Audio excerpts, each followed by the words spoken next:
किसी के अपशब्द आपको, तो ये आपने कभी देखा जो संत महापुरुष होते हैं, जो वास्तविकता में संत महापुरुष होते हैं, उनको आप कितने भी अपशब्द कह दीजिए। आप देखिए दयानंद सरस्वती जी को किसी लोगों ने बड़े प्रेम किया, उनसे बिल्कुल नहीं प्रेम किया, उनको लोगों ने बड़े अपशब्द बोले हैं। रामकृष्ण परमहंस जी को, विवेकानंद जी को और बीबी रमन जी को, स्वामी अरविंद जी को, ये ऐसे महापुरुष हुए हैं जिनको लोगों ने उनके पीछे इतनी सारी अपशब्द, इतनी सारी बातें उनको कही, परंतु उन्होंने अपने जीवन में सारे कार्य अपने आप जो उन्होंने करने थे, जो उनको बताए गए थे उनके परमात्मा ने, उन्होंने वैसे ही किए। तो यहाँ गोकर और धूतकारी को दोनों ही जो शख्स हैं, दोनों ही जो सात्विकता है, दोनों ही जो गुण हैं, वो हमारे और आपके ही अंदर भीतर बैठे हुए हैं। यही देवासुर संग्राम का एक जो चरण होता है, जब जब हमारे अंदर जिस अगर धूतकारी की स्थितियां ज्यादा बन जाती हैं, आसक्ति है ना, क्रोध है, आसक्त है, अहंकार है, जब ये बढ़ जाता है तो समझ के चलिए कि हमारे अंदर धूतकारी की गुणों की संख्या ज्यादा हो गई है। तो हम सबके सब जो कार्य है ऐसे करते जाए, जो माता पिता का कहना नहीं मानता, जो अपने भाई बंधु का कहना नहीं मानता, जो समाज का कहना नहीं मानता, अड़ोसी पड़ोसी की नहीं सुनता है, तो वो क्या होगा, उसका क्या, वो अनिष्ट ही होना है। वो जिस पे वो विश्वास करता है वो भी उसके ही जो है वो विश्वासघाती हो जाते हैं। तो ये हमें अपने आप पे विचार करना है। ये गोकर और धूतकारी, ये महत्व में हमें यहाँ बताया गया है। और समर्पण का भाव जब तक आपके अंदर नहीं होगा, अर्थात भक्ति दिखावे की मत कीजिएगा। आप बहुत बड़े तिलक लगा के या बहुत अच्छा नियम बना के हम वहां जाते हैं, कोई आडंबर मत कीजिएगा। आप सात्विकता स्वयं अपने विचारों से, अपने शरीर से ही आपके अंदर सात्विकता, भक्ति का भाव होना चाहिए। ये भागवत पुराण में भागवतकार जो है वो हमें कहना चाहते हैं। अगर भक्ति आपके अंदर जागृत होती है, इसका विस्तार से वर्णन अगले तीसरे स्कंद में है, जब देवहूति और जो कर्दम ऋषि जी के पुत्र जो है कपिल मुनि जी का जब यहाँ पर भगवान जी का आवरण हो रहा है, उनका पदार्पण हो रहा है, तो भगवान किस प्रकार से आते हैं और किस प्रकार से हमें अपने भगवान को प्राप्त करने की अवस्थाएं कैसी होती, ऐसी कोई चीज नहीं मिलती। जैसे आप ये मान के चलिएगा कि आप IAS या IPS बनना चाहते हैं, आपको बहुत हाई पोस्ट पे आप आना चाहते हो और आप कहते हैं पढ़ो लिखो भी नहीं पर मैं उसको बन जाऊं, ये हो नहीं सकता। उसके लिए क्या होता है, बहुत सारे एग्जाम होते हैं, बहुत सारी परीक्षाएं होती हैं, वो आपको उत्तीर्ण करनी पड़ती हैं और तब जाके आप उस लेवल में या उस पद को प्राप्त कर पाते हैं। और सबसे बड़ी स्थिति ये देखिएगा, उस पद को प्राप्त तो आप कर लें और उस पद को प्राप्त करने के बाद उसको कितना मेंटेन कर पाते हैं, कितना उसको बना पाते हैं, कितनी देर उसके आप ठहराव आपकी जिंदगी में आता है, तो वो चीजें हैं, ये हम उसके बारे में विस्तार से वर्णन है। वो आज के दिन में तीसरे स्कंद में चौथा स्कंद आज हम पढ़ेंगे, तो उसके बाद में विस्तार से थोड़ा सा हम करते हैं। उससे पूर्व प्रथम स्कंद में कथा प्रारंभ करने जा रहे हैं कि यहाँ पर जो सबसे पहले जो कथा प्रारंभ हो जाती है और कथा में ही भगवान जी के यहाँ पर हम अपना सनातनी हैं। क्या आपको ये बताइए सनातनी होने के बारे में आपके पास कोई ऐसी कोई चीज है, ऐसी कोई प्रामाणिकता है कि जिससे आप कह सकते हैं कि हम सनातनी हैं? आप ये सोच लो कि मंदिर चले जाते हैं, गुरुद्वारे चले जाते हैं, कहीं धार्मिक स्थान पे चले जाते हैं, तो या हमने अपने घर में पूजा कर ली, भगवान जी को धूप दीप दिखा दिया, तो हम सनातनी हो गए। सनातनी से मतलब ये होता है कि भगवान जो शाश्वत है, जो भगवान को मानने वाले होते हैं। मतलब सनातनी का मतलब मेरे ये था, कोई व्यक्ति ऐसे कोई विशेष बात नहीं कहने वाला था कि हम भगवान के प्रति समर्पित हैं। देखिए यहाँ पर बहुत बड़ी बात यहाँ पर कह दी गई है कि कुंती और भगवान श्री कृष्ण जी का एक संवाद, एक छोटा सा एक दृश्य है। प्रथम स्कंद में ये आती है, कथा आती है छोटी सी। एक ऐसी पुरुष, मैं ये बोलूंगा शब्द जो कल हम वेद की बात कर रहे थे, वेद उपनिषदों की हम कल बात कर रहे थे।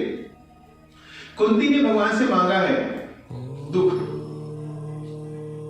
और ये हमारी पूरी, अगर आप पूरी हिस्ट्री अध्यात्म में पढ़ के देखिएगा, सिर्फ कुंती ही एक ऐसी स्त्री हुई है, एक ऐसा व्यक्तित्व हुआ है जिसने भगवान से अपने लिए दुख को मांगा। है उसने मांगा था या किसी और ने मांगा था?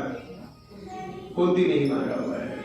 और कुंती ने क्यों मांगा है, आपको उससे समझ लिखिए, उसका भाव समझ लीजिए। और सामान्यतः आज हमारे बच्चे या हमें भागवत जी के बारे में अगर विश्वास, थोड़ी सी भी नॉलेज नहीं है, तो हम क्या कहेंगे, सीधे सीधे ये कह देंगे कि कुंती सबसे मूर्ख औरत थी, क्योंकि उसने भगवान से दुख, अरे भगवान से बंगला मांगो, गाड़ी मांगो, सुख सुविधाएं मांगे, ये सब हमें सब चीज मांगनी चाहिए, परंतु उसने दुख के मानुष अक्कल नहीं थी।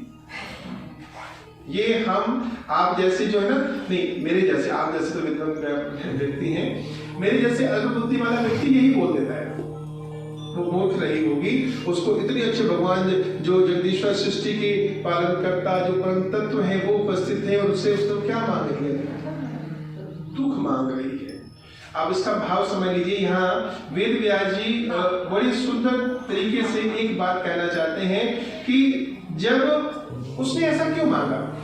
अब ये देखिए, ये वो स्थिति है जब भगवान जी हस्तिनापुर से विदा हो रहे हैं, अर्थात कौरव पांडवों का युद्ध पूर्ण हो गया है, भीष्म पितामह जी की विदाई हो चुकी है और सब कुछ व्यवस्थित हो गया और यहाँ पर भगवान जी ने दृष्टि को चक्रवर्ती सम्राट बना दिया, अर्थात सब कुछ ठीक ठाक हो गया। जैसे हम अपने घर में कोई विवाह इत्यादि करें और उसमें क्या होता है, हम हफ्ते पहले या 2 महीने पहले या उसके बाद ना और 1 हफ्ते बाद तक उलझे रहते हैं, समेटना समाटने में लगे रहते हैं, है ना। तो ये समझ लीजिएगा कौरव पांडव का युद्ध और भीष्म पितामह जी की विदाई है, तो ये सब जब कार्य स्मूथ हो जाते हैं, सामान्य हो जाते हैं और भगवान जी अश्वमेध यज्ञ कराकर युधिष्ठिर को जब चक्रवर्ती सम्राट करते हैं, अखंड भारत का उसको जब राजा बना देते हैं और भगवान जी कहते हैं मैं विदाई में जाना चाहता हूँ, मैं द्वारका जाना चाहता हूँ। तो यहाँ कुंती भगवान जी को रोक लेती है।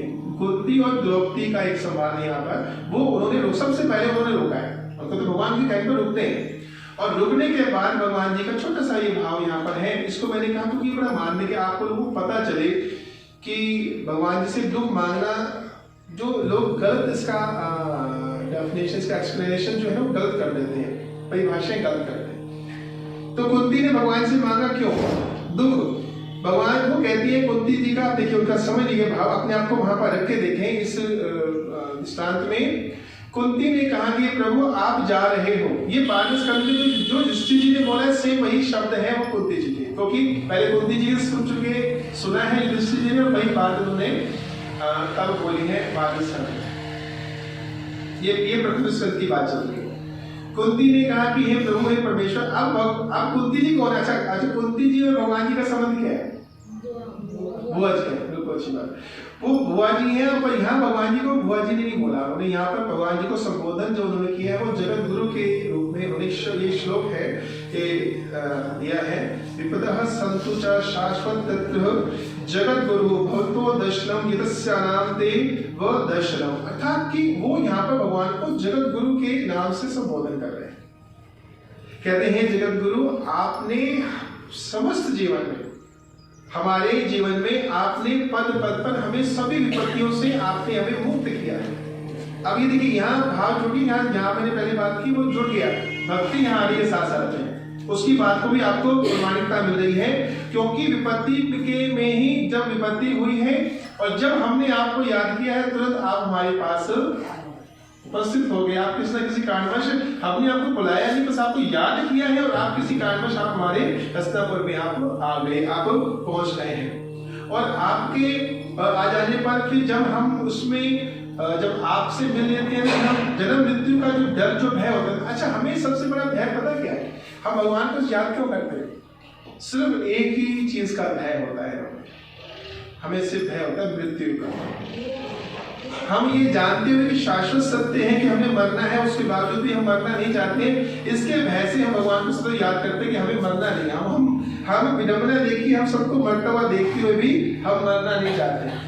तो कुंती जी जो कह रही है वो ये कह रही है कि जब आप आ जाते हो तो मुझे जन्म मृत्यु का भय ही नहीं रहता। आपके होने से, आपके होने का एहसास, जैसे आप लोगों को देखकर आपके जो बच्चे होते हैं आपको देखकर निर्भय होते हैं। मम्मी खड़ी है, पापा मेरे पास खड़े हैं, तो बच्चे क्या होते हैं निर्भय हो जाते हैं, वो बिल्कुल टेंशन फ्री हो जाते हैं। हाँ कि अब माँ बाप बैठे हैं और कल को कोई बात हो जाती है तो माता पिता मेरी उस बात को क्या है वो संभाल लेंगे, वो चीज को कर लेंगे। तो कुंती ने ये कहा कि जीवन में आए हुए सभी दुखों को और आपने उसको हमसे दूर कर दिया है और आपके हमारे दुखों में और आपके दर्शन मात्र से वो सभी जो दुख है वो नष्ट हो गए। प्रभु मुझे तो सिर्फ कोई सुख नहीं चाहिए, क्योंकि जब मुझे सुख मिला है तब आप मेरे से दूर हो गए हो। और इस बात को स्वयं उसी समय को प्रमाण दे देती है कि आज आपने मेरे बेटे को चक्रवर्ती सम्राट बना दिया, आज आपने मेरे बेटे को धन वैभव ऐश्वर्य पूरे जगत का राज्य दे दिया है। एक तरफ तो सुख मिल गया है, पर आप तो मेरे हमसे भी छोड़ कर रहे हो, अब आप तो हमसे अनजान रहे हो, टूट के जा रहे हो। तो मुझे ऐसा संबंध, ऐसा सुख जो है वो आपसे नहीं चाहिए, हमें तो आप ही चाहिए। इसका एक भाव